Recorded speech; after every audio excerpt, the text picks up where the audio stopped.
Good day to all of you, cyan daffodils. Before we go to the subject today, I have three instructions for you. The first instruction: the new revised edition of textbooks are available for all the standards. So the advantage when you get new textbooks are, the first thing, it is very fresh. So you get an environment to study.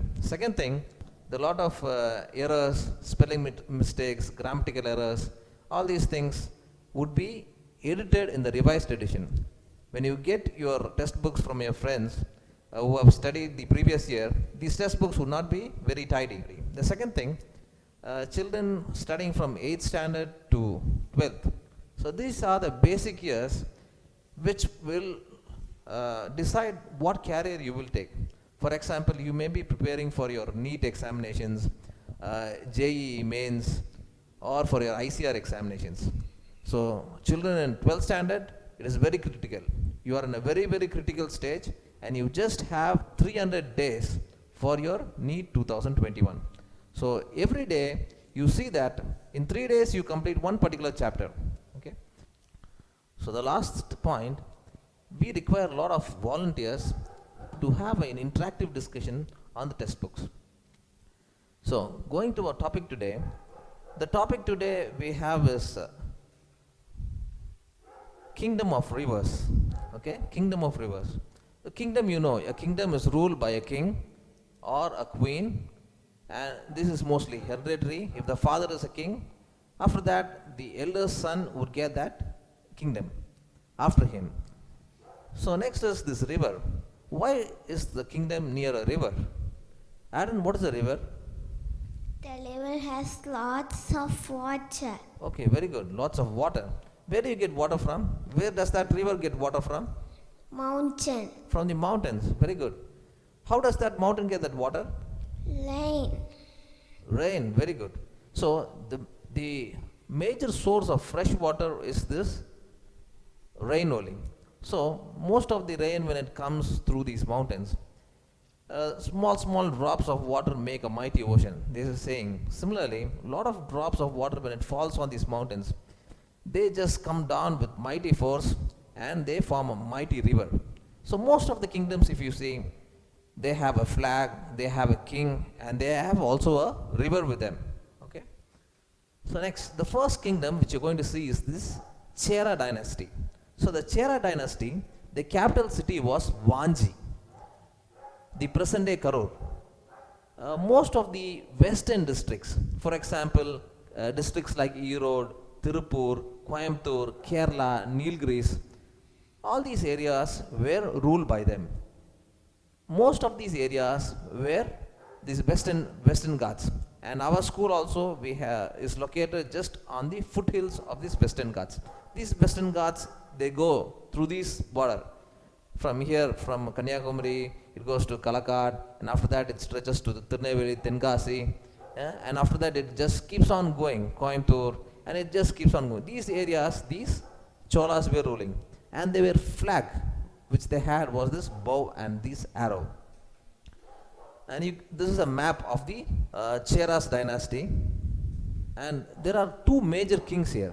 The first famous king of the Chera dynasty was Imayavaramben Nedunchera Ladan. And the specialized thing about this king was, from here, from Tirupur to Himalayas, it is about 2000 kilometers. From here he captured the Himalayas. Okay, and next to him there was the Cheran Sengutuvan.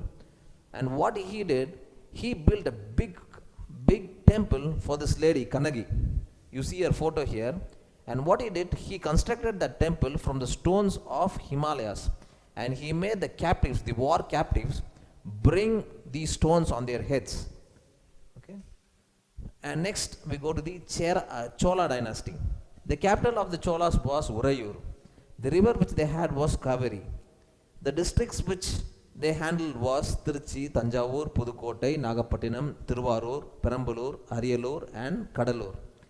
And the major crop, you all know, Tanjore is the rice bowl of Tamil Nadu. So just like your four route, Isandi Mangalam, Darsanangoppu, Matthias Nagar, the major crop here also is paddy. Similarly, these areas, Tiruchi, Tanjavur, all these areas, the major crop is paddy. Cholanadu Sorodaitu. So there is a saying also. Okay. So here we have this the most famous king of the Cholas was Karigala Cholan. So there is an interesting story about this Karigala Cholan was he was when he was a small boy, he was confined to a small room. His enemies they started lighting that entire room. Okay, the entire room started setting in flames, and obviously a part of the building fell on him, and his leg got roasted in that fire.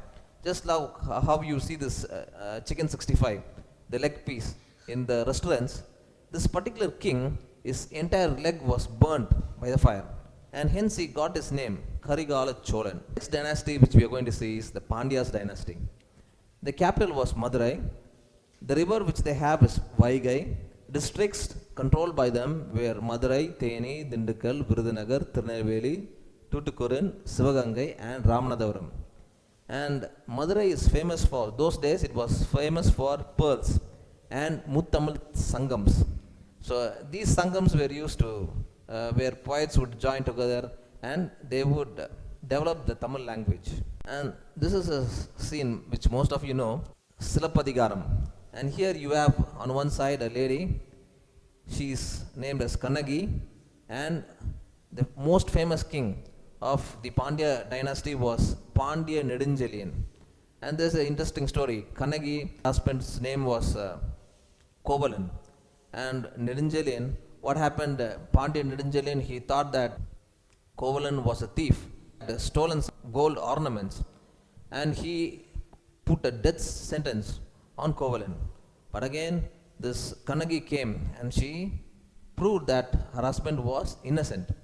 And at once, the interesting fact here was the king, because he gave a wrong judgment, he fell from his throne and his soul departed. And his wife also at once, in that shock, her life also departed. So these kings were very rigid in the rule. So the next dynasty is the Pallavas. So their capital was Kanjipuram. The river flowing in these areas is Palar. Districts which were handled by them were northeastern region, places like Kanjipuram, Chennai, Mamallapuram, all these areas they were under control. The most famous kings were Sivaganda Varman and Vishnu Varman.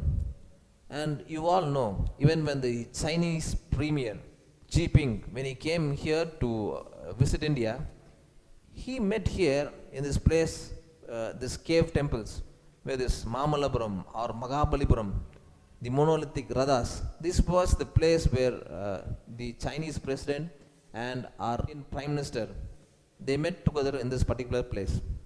So these are massive stone cuts, cave temples which they have made. And apart from these three major kingdoms or three major dynasties or Moovendragal, there were a lot of feudal lords also, or Kurunila Malargal. So who had control over small regions of land. So if you see the administrative system, these kings were not only warriors but also scholars. So as children, you also not only you should excel in sports, but also you should excel in your academics. Both should go hand in hand, just like these kings were. If you see the life pattern of these people, the Cholas, Cheras, Pandyas, these people, hospitality was a major thing. For example, even if they had amirdam or nectar or it may be honey, even if they had this honey, when a new people came, they were supposed to share whatever they had to the guest also. So these old and Tamil people were very hospitable. They were very good in arts and crafts, and they lived very happily. Okay. The major crops which were cultivated by them were paddy, sugarcane, varagu, thinai, and samai. So condition of women. So on one side, it is the photo of Avayar. So she was a scholar. She was an advisor to many kings, and we have reports that she visited Isandi Mangalam and Sidapal, and in Sidapal you have a big temple for her also. Okay? So the condition of women, ancient Tamil people, they gave importance for women also. Just like men, women were also given freedom. they were allowed to study, okay, and women were good in bravery also. You see the photos here, just like men how they were warriors, women also were warriors. An example was Velunachiyar. Okay, so men and women were treated equally, and ancient stories say that household women even chased a tiger with a moram, or what you use for husking this paddy. And most of the festivals which the ancient Tamil people, these Cholas, Cheras, Pandyas, which they celebrated was Kartigai.